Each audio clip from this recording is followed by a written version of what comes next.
O capítulo de número 8 de Apocalipse traz uma mensagem maravilhosa, pois a mesma vai nos mostrar Deus chamando a atenção do povo. É aquele tipo de pai que percebe que o filho está errando, que o filho está fazendo aquilo que não o agrada, mas antes que ele traga qualquer punição, que ele faça qualquer coisa para punir, então o pai chama a atenção pela sua experiência, pelo seu comportamento, pelo seu conhecimento, mostrando ao filho que o caminho que ele está trilhando não é o melhor, que o caminho que ele está trilhando levá-lo-á a uma situação de dissabor no futuro. Então esse pai chama a atenção do filho. Apocalipse capítulo de número 8 é exatamente isso, porque lá Deus toca no ser humano indiretamente, porque Deus toca na natureza e chama a atenção do ser humano ao tocar na natureza, ao tocar nas águas, no sol, nos elementos naturais, ao tocar nas plantas. Porém, o capítulo de número 9 traz uma realidade muito diferente. Veja que Deus, antes de trazer qualquer juízo, ele traz primeiro o aviso.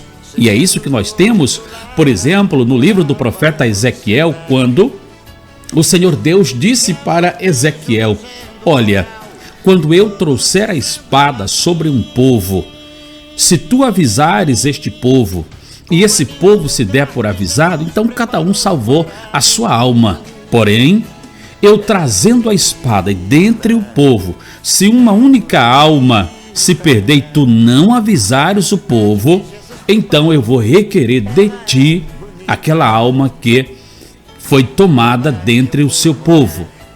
E o que nós temos são centenas, são milênios, Deus mostrando o que Ele quer de melhor para nós, o que Ele quer de melhor para o ser humano. Deus nunca quis estar à parte, de lado, separado do ser humano. Deus nunca quis ver o ser humano doente. Isso o ser humano escolheu quando decidiu por si mesmo, por si só, desobedecer a palavra de Deus.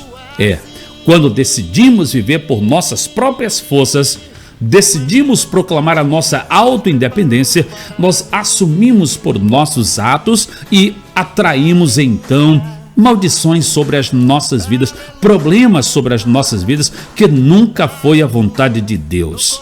Deus sempre quis estar conosco, Deus sempre quis nos abençoar e nos garantir que vivamos eternamente. Então Deus sempre avisou.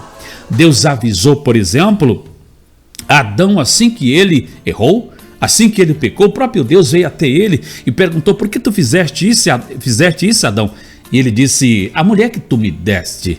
E a mulher disse: foi a serpente. E a serpente também não apresentou um culpado. Mas o ser humano vai assim, apresentando culpado ao invés de chegar-se a Deus para ter os seus pecados perdoados. Pois bem, e aí nós vamos ver que o Senhor, mais tarde, em Gênesis 6, quando a corrupção humana cresceu gigantescamente, o Senhor Deus decidiu destruir o ser humano. Porém, antes, o Senhor Deus abriu uma porta de escape. Às vezes as pessoas confundem, dizem: pô, mas Deus não é o amor, Deus, por que Deus vai então destruir? Deus avisa primeiro. Através da pessoa do Noé e da construção da arca, o Senhor Deus estava avisando o ser humano que estava trazendo juízo sobre a terra e que aqueles que colocassem a vontade de Deus em prática estariam livres de tal situação. Mas, infelizmente, os homens estavam tão atrelados ao pecado, à vida da época, que eles não deram a mínima para o que Deus estava fazendo para chamar a atenção dos mesmos. Então Deus, ele sempre chama a nossa atenção.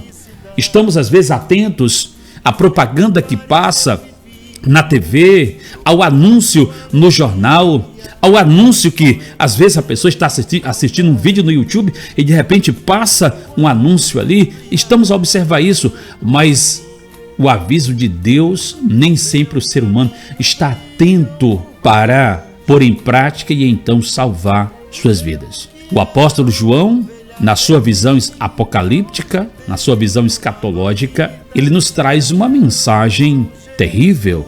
Mas ele nos traz também uma mensagem de esperança. Porque quando nós olhamos Apocalipse capítulo 3, versículo 10, o Senhor diz: como guardaste a palavra da minha paciência, eu também te guardarei da hora da tentação que há de vir sobre os que habitam na terra. Quando nós olhamos Apocalipse capítulo 19, nós vemos o cordeiro, tá? A noiva preparada, o cordeiro. Mais tarde nós vamos ver no mesmo livro a Nova Jerusalém, aquela que é a cidade do grande rei, do grande Deus, morada daqueles que entregam as suas vidas nas mãos do Senhor nosso Deus. Pode crer, o diabo não quer que você ache, que você creia que Deus tem uma morada para ti nas mansões celestiais. Isso é o melhor que eu estava falando. Pois em João capítulo 14, versículo de 1 a 3, Jesus diz: não se turbe o vosso coração, credes em Deus, credes também em mim. Na casa de meu pai há muitas moradas, se não fosse assim, eu vos teria dito, pois vou preparar lugar. E se eu for e vos preparar lugar, virei outra vez e vos levarei, para que onde eu estiver, estejais vós também. Note, isso é o melhor.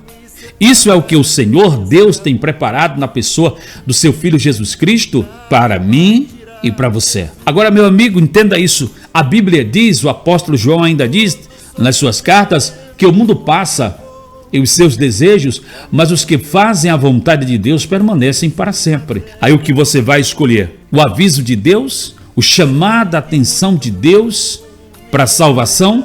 Ou você vai deixar o tempo passar de modo que o juízo vai chegar também? Entenda isso, que o juízo será inevitável se não houver perdão. Deus tem o melhor para nós: o perdão, o céu de glória, vida eterna, cura divina, aquilo que nós realmente precisamos.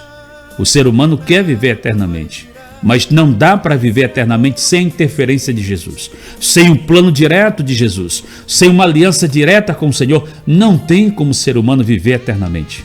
Bom, mas eu te pergunto, vai estar atento ao chamado de atenção de Deus e obedecer, ou vai permanecer achando que você não é digno? Bom, digno não somos, merecedores não somos, mas o Senhor Deus é tão bom que Ele nos garante isso através do seu Filho Jesus Cristo. Te pergunto, vai aceitar as catástrofes, o juízo de Deus do Apocalipse que aí vem? De modo que em Apocalipse capítulo de número 9, versículo 6, a Bíblia diz que os homens buscarão a morte e não irão poder encontrar. Ora, que cenário tão terrível, de que o homem busca morrer, de que o homem se enforca, de que o homem sai disparado em um carro e provoca um acidente em busca de morrer, ainda que o carro pegue fogo e o corpo fique carbonizado, não terá possibilidade de morrer. A Bíblia diz em Apocalipse capítulo 9, versículo 6, que os homens buscarão a morte e não irão poder morrer, e a morte irá, como falamos em inglês, run away, tá? Vai fugir das tais pessoas. Que cenário terrível. Certamente você possa ter ido no hospital e percebeu corredores lotados, pessoas sobre leitos, pessoas sobre macas, pessoas em cadeiras de rodas, pessoas de todos os jeitos, todas as formas. Bom, não é nada diante do cenário que há por vir, daquilo que ainda virá, mas o que Deus tem preparado para aqueles que aceitam seu Filho Jesus. O apóstolo Paulo diz que aquilo que o olho não viu, que o ouvido não ouviu, é isso que Deus tem preparado para aqueles que amam a Deus. Bom, é o que a palavra de Deus nos dá. A Bíblia diz que o salário do pecado é a morte, mas o dom gratuito de Deus é a vida eterna por Cristo Jesus, nosso Senhor. O Apocalipse é uma realidade, irá acontecer, mas eu te apresento nesta oportunidade a possibilidade de viver com Cristo Jesus, deixando de lado completamente o lado da destruição. Deus te abençoe em nome de Jesus. Você acabou de assistir mais uma porção do Reino de Deus com o pastor Cícero Benício. Deus abençoe grandemente a sua vida em nome de Jesus. Hoje queres renunciar o bem terreno, crendo em Cristo grande Salvador.